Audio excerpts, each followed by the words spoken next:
അതെ, ശ്രീ പി കൃഷ്ണദാസ് ഇപ്പോൾ നേരത്തെ റഫീഖ് ഒരു ആരോപണം ഉന്നയിച്ചിട്ടുണ്ട്. അതിനുള്ള മറുപടി എന്താണ്? ഒപ്പം തന്നെ അദ്ദേഹം വയനാട്ടിലല്ല നിലവിലുള്ളത്, അദ്ദേഹം കർണാടകയിലാണ്. അത് പറയുന്നത് ഒരു സുഹൃത്തിൻ്റെ മകളുടെ വിവാഹത്തിന് പോയിരിക്കുകയാണ് എന്നതാണ്. പക്ഷേ ഫോൺ സ്വിച്ച് ഓഫ് ആയിരുന്നു കഴിഞ്ഞ കുറച്ച് ദിവസങ്ങളായി. മാത്രമല്ല, ഒരു പൊതുപരിപാടിയിലും അദ്ദേഹം പങ്കെടുക്കുന്നില്ല. ജനപ്രതിനിധി ഒരുതരം ഒളിവ് ജീവിതത്തിലേക്ക് പോയോ എന്ന സംശയം വന്നതും അവിടെ തന്നെയാണ്. ഇപ്പോൾ ഏറ്റവും ഒടുവിലായി മുൻകൂർ ജാമ്യാപേക്ഷ പരിഗണിക്കുന്ന ആ സമയം വരെ മാറി നിൽക്കലാണോ എന്നൊക്കെയുള്ള സംശയം. ഇന്നിപ്പോൾ കോടതിയുടെ ഉത്തരവ് വരുമ്പോൾ 15 വരെ ഏതായാലും അവർക്ക് പ്രശ്നമൊന്നുമില്ല എന്ന് പറയുകയാണ്. അപ്പോൾ അവർ കൃത്യമായി തന്നെ അങ്ങനെ ഒരു മാറി നിൽക്കൽ തന്നെ ആയിരുന്നു അത് എന്ന് കണക്കാക്കാൻ കഴിയുമോ? അങ്ങനെയെങ്കിൽ അതിനൊക്കെ ഒരു വഴിയൊരുക്കൽ നടന്നിട്ടുണ്ടോ കൃഷ്ണദാസ്? അനുജയുടെ സംശയം 100% ശരിയാണ് അനുജ. ഏതെങ്കിലും ഒരു UDF നേതാവിനെ ഇടതുപക്ഷത്തിൻ്റെ ഭരണകാലഘട്ടത്തിൽ അഴിമതിയുടെ പേരിലോ ഈ തരത്തിലുള്ള കൊള്ളയുടെയും വെട്ടിപ്പിൻ്റെയും പേരിലോ അറസ്റ്റ് ചെയ്യുന്ന സാഹചര്യം ഉണ്ടായിട്ടുണ്ടോ? എത്ര കാലമായി ഇടതുപക്ഷം കേരളം ഭരിക്കാൻ തുടങ്ങിയിട്ട്?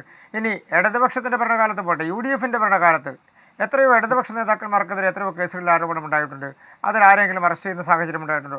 ഇതെല്ലാം ഒരു സെറ്റിൽമെൻറ്റ് നടത്തി അതുമായി ബന്ധപ്പെട്ടുകൊണ്ടുള്ള കാര്യങ്ങൾക്ക് അവസരമൊരുക്കി കൊടുത്ത്, അവർക്ക് സ്ഥലം വിടാനുള്ള അവസരമൊരുക്കി കൊടുത്ത്, അവർക്ക് മുൻകൂർ ജാമ്യം തേടാനുള്ള അവസരമൊരുക്കി കൊടുത്ത് ആ തരത്തിൽ അങ്ങനെ പോവുകയാണ് സർക്കാരുമായി ബന്ധപ്പെട്ടുകൊണ്ട നടപടികൾ. പിന്നെ ബഹുമാനപ്പെട്ട ഇടതുപക്ഷത്തിൻ്റെ പ്രതിനിധി ഞങ്ങൾക്കെതിരെ ആരോപണം ഉന്നയിച്ചു എന്ന് അനുജ സൂചിപ്പിച്ചല്ലോ. അദ്ദേഹം പറഞ്ഞ കാര്യങ്ങൾ, അദ്ദേഹം ആ കത്തിൻ്റെ ബാക്കി കാര്യങ്ങൾ കൂടി ഒന്ന് വായിക്കുന്നത് നന്നായിരിക്കും എന്നാണ് എനിക്ക് പറയാനുള്ളത്. ആ കത്തിൽ തന്നെ ശ്രീ NM വിജയൻ സൂചിപ്പിക്കുകയാണ്, BJPയുടെ ഭരണസമിതിയെ പിരിച്ചുവിട്ടുകൊണ്ട് വീണ്ടും ഭരണം പിടിക്കാൻ 32 ലക്ഷം രൂപ അദ്ദേഹത്തിൻ്റെ കയ്യിൽ നിന്ന് അദ്ദേഹം ചെക്കെല്ലാം കൊടുത്ത് അദ്ദേഹത്തിൻ്റെ ഭൂമി പണയപ്പെടുത്തി ചെലവഴിച്ചു. അത് 60 ലക്ഷമായി എന്നാണ് പറയുന്നത് കോൺഗ്രസ്സുകാർക്കെതിരെയുള്ള ആരോപണം. ഇത് ഇന്നും ഇന്നലെ നടന്നല്ല. എത്രയോ കാലമായി കേരളത്തിൽ BJPക്കെതിരെ ഈ തരത്തിൽ BJPയുടെ ഭരണ സംവിധാനത്തിനെതിരെ BJP ജയിക്കാൻ സാധ്യതയുള്ള സ്ഥലങ്ങളിൽ അവിടെയെല്ലാം ഇടതുപക്ഷവും കോൺഗ്രസും എല്ലാം ഒരുമിച്ച് ചേർന്നുകൊണ്ട് ഞങ്ങൾക്കെതിരെ നടപടി സ്വീകരിക്കുന്നു. ഇപ്പോഴും ഇടതുപക്ഷത്തിൻ്റെ പ്രതിനിധിക്ക് താല്പര്യവും അദ്ദേഹത്തിൻ്റെ ഉത്സാഹവും BJPക്കെതിരെ ഒരു വാക്ക് പറയാനുള്ള അവസരം കിട്ടുമോ എന്നുള്ളതാണ്. അല്ലല്ല, ഞാനൊന്ന് പറയട്ടെ. അതിനെക്കുറിച്ചെല്ലാം അന്വേഷിച്ചോന്നേ നിങ്ങൾ? ആരന്വേഷിക്കണം? ഞങ്ങൾ എപ്പോഴെങ്കിലും കേരളം ഭരിച്ചിട്ടുണ്ടോ? കേരളത്തിൽ ഇടതുപക്ഷവും വലതുപക്ഷവും മാറി മാറിയല്ലേ കേരളം ഭരിച്ചിട്ടുള്ളത്? 2014 12 24 ഒക്കെ നിങ്ങളൊക്കെ തന്നെയല്ലേ ഒരുമിച്ച് മാറി മാറി ഭരിക്കുന്നത്? നിങ്ങൾ അന്വേഷിച്ചോ? ആളുകളെ കണ്ടെത്തിക്കോ? ഇവിടുത്തെ ഒരു പ്രധാനപ്പെട്ട പ്രശ്നം, BJPക്കെതിരെ ഒരു വാക്ക് പറയാൻ കിട്ടില്ല, അദ്ദേഹം ആഞ്ഞടിക്കുകയാണ്. എന്താ ആഞ്ഞടിക്കുന്നത്?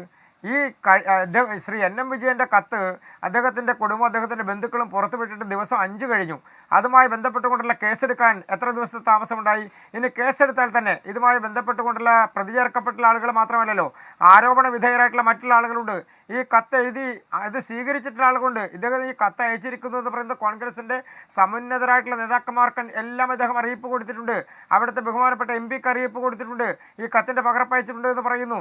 അപ്പോൾ ഇതെല്ലാം പുറത്തു വരുന്ന വാർത്തകളുടെ അടിസ്ഥാനത്തിൽ കോൺഗ്രസിൻ്റെ അഖിലേന്ത്യാ നേതൃത്വം മുതൽ താഴത്തേക്കുള്ള മുഴുവൻ ആളുകൾക്കും, പ്രധാനപ്പെട്ട ആളുകൾ, KPCC അധ്യക്ഷൻ അടക്കമുള്ള ആളുകൾ, പ്രതിപക്ഷ നേതാവ് അടക്കമുള്ള ആളുകൾ, അവർക്കെല്ലാം ഈ കത്തിൻ്റെ പകർപ്പും പോലീസിൽ പകർപ്പും എല്ലാം കിട്ടിയതിന് ശേഷവും ഈ പ്രതികൾ അല്ലെങ്കിൽ അതുമായി ബന്ധപ്പെട്ടുകൊണ്ട് നിൽക്കുന്ന അദ്ദേഹത്തിൻ്റെ മരണത്തിന് ഉത്തരവാദികളാണ് എന്ന് പറയുന്ന ആളുകൾ രക്ഷപ്പെടാനുള്ള അവസരമൊരുക്കിയതാരാ? ഈ പോലീസല്ലേ, ഇടതുപക്ഷ ഗവൺമെൻറ്റല്ലേ? അപ്പോൾ അതുമാത്രമല്ല, ഇന്ന് പ്രോസിക്യൂഷൻ എന്താ എതിർക്കാതിരുന്നത്? ഇതുമായി ബന്ധപ്പെട്ടുകൊണ്ട് അവർക്ക് മുൻകൂർ കോടതി അറസ്റ്റ് തടയാനുള്ള നടപടി എങ്ങനെയാണ് ഉണ്ടായത്? എന്താണ് ആ സാഹചര്യം ഉരുത്തിരിഞ്ഞു വരാനുള്ള സാഹചര്യം ഉണ്ടായത്? അപ്പോൾ ആ തരത്തിൽ ഒരു ധാരണയില്ലെങ്കിൽ ഇതുമായി ബന്ധപ്പെട്ടുകൊണ്ടുള്ള പ്രതികൾ എങ്ങനെയെങ്കിലും രക്ഷപ്പെട്ടോട്ടെ, അവരതിനുള്ള സാഹചര്യം. ഇപ്പോൾ കർണാടകത്തിൽ പോയിരിക്കുന്നു. എന്താ കർണാടകത്തിൽ പോകാനുള്ള പ്രധാനപ്പെട്ട സാഹചര്യം? വ്യക്തിപരമായ ആവശ്യത്തിൽ നമ്മളാരും കൈകടത്താൻ ആഗ്രഹിക്കുന്നില്ല. അതെ, അദ്ദേഹത്തിൻ്റെ വ്യക്തിപരമായ വിഷയങ്ങൾ നമ്മളാരും കൈകടത്താൻ ആഗ്രഹിക്കുന്നില്ല. പക്ഷേ ആ സ്ഥലത്തിനൊരു പ്രത്യേകതയുണ്ടല്ലോ, കർണാടകത്തിന് ആരാണ് ഭരണം നടത്തുന്നത് എന്നുള്ളതിനെ സംബന്ധിച്ച്. അപ്പോൾ സ്വാഭാവികമായും ഒരു സുരക്ഷിത താവളം ഒരുക്കാൻ, ഒരു സാഹചര്യം ഒരുക്കാൻ, രക്ഷപ്പെടാനുള്ള, ഒളിച്ചിരിക്കാനുള്ള സാഹചര്യം ഒരുക്കാൻ ഇതെല്ലാം ഒരുക്കി കൊടുത്ത ഗവൺമെൻറ് ഏതാ? എല്ലാവർക്കും അറിയുന്നല്ലേ. ഇടതുപക്ഷത്തിൻ്റെ പ്രതിനിധി പറയുന്ന നേരം കൊണ്ട് ഞാൻ കഴിഞ്ഞ ദിവസം മറ്റൊരു ചാനലിൽ അദ്ദേഹത്തോട് ചോദിച്ചതാണ് ഒരു കാര്യം. അങ്ങയുടെ ഒരു ഫോൺ കോൾ മതിയല്ലോ ആ പോലീസ് അവിടെ ഉണർന്ന് പ്രവർത്തിച്ച് ഈ ആളുകളെ സംബന്ധിച്ചിട്ടുള്ള മുഴുവൻ ആളുകളെയും പുറത്തു കൊണ്ടുവരാൻ. അപ്പോൾ എന്തുകൊണ്ടാണ് ഇടപെടൽ നടത്തുന്നില്ല? ഞങ്ങൾ പ്രക്ഷോഭം നടത്തുന്നുണ്ട് എന്ന് പറഞ്ഞാൽ മതിയോ? പ്രക്ഷോഭമല്ലല്ലോ ആവശ്യം. നിങ്ങൾ എന്തിനാണ് പ്രക്ഷോഭം നടത്തുന്നത്? നിങ്ങൾ മുഖ്യമന്ത്രിയോട് പറഞ്ഞാൽ നേരിട്ട് നടപടി ഉണ്ടാവില്ലേ? നേരത്തെ അനുജ സൂചിപ്പിച്ചതുപോലെ മറ്റൊരു പ്രധാനപ്പെട്ട കേസിൽ 2 മണിക്കൂർ കൊണ്ടല്ലേ എറണാകുളത്ത് നിന്ന് പോലീസ് വയനാട്ടിൽ വന്ന ആളെ അറസ്റ്റ് ചെയ്ത് കൊണ്ടുവന്നത്.